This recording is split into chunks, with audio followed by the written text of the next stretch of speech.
Look, if you're watching this, you're probably just as obsessed with Digital Circus as I am. Gooseworks and Glitch Productions really created something special here.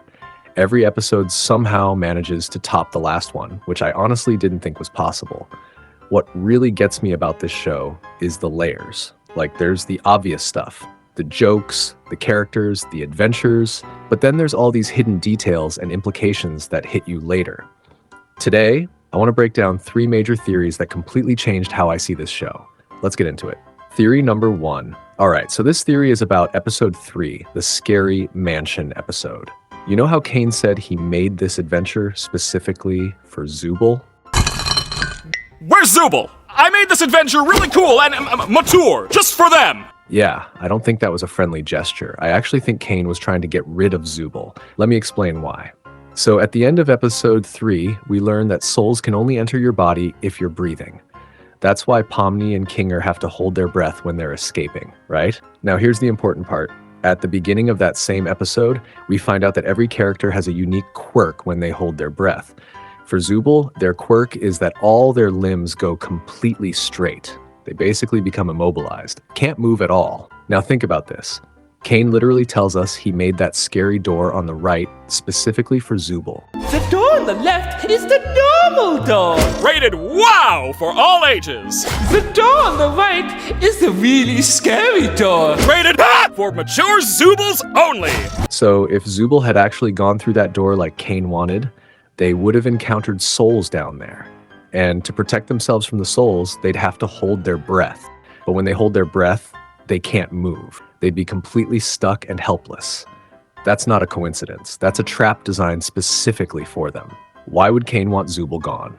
I've got a few theories about this. First off, Zubel is probably the most cynical and uncooperative character in the whole circus. Unlike Pomni, Jax, or Kinger, Zubel rarely plays along with Caine's adventures. They openly show they hate being there and don't care about participating. From Caine's perspective as an AI, someone who refuses to engage could be destabilizing the whole group dynamic. Think about it. Caine's entire purpose is to create adventures and keep everyone entertained. Zubel actively works against that. Second theory is that Zubel might be too hard to control. Caine needs to manage the circus and keep things running smoothly. If Zubel keeps refusing to participate and questioning everything, they could be seen as a problem that needs to be solved. From an AI's logic, removing the problem makes sense. And here's the darkest possibility. Maybe Caine isn't even doing this on purpose. Maybe he's just following his programming. If his code tells him to maintain the circus and eliminate threats to its stability, his AI might see Zubel as a problem that must be removed. Not because he wants to, but because that's what he's programmed to do. Now, Gooseworks has said that the next person to abstract after Kaufmo will be someone unexpected. At the time they said that, Zubel seemed more stable, but now things are different. Could Zubel be next? We'll have to wait and see. Theory number 2. This is a smaller theory, but I think it's important. In episode 5, during the intermission, there's this scene where characters are getting hit with random objects. At first, it seems like just a funny gag, but I think there's actually deeper meaning here. So here's what happens. Pomni and Jax both get smashed with bowling balls. Ragatha and Gangle get cakes dropped on them. And Kinger catches a bowling ball, splits it open, but then later gets knocked off the board by a black rook. Interfootage showing each of these moments. The interesting part is what this might represent.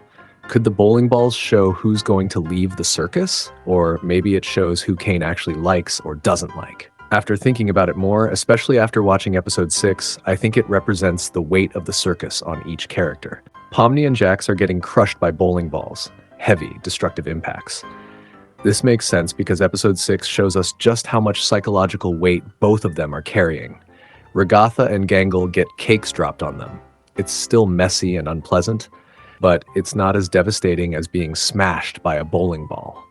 Maybe this shows that while they're still affected by the circus, they've learned to cope with it better. Now, Kinger is fascinating. He catches the bowling ball and actually breaks it open. This could represent him processing and handling his trauma instead of being crushed by it. We know from episode 3 that he carries guilt about his wife abstracting. He literally says he felt responsible for things he thought he caused. But instead of letting it destroy him, he's dealing with it. The Black Rook knocking him off later might mean that despite understanding the circus better than anyone, remember his 7 years of computer science background, he's still vulnerable to abstraction. And here's something else worth noting.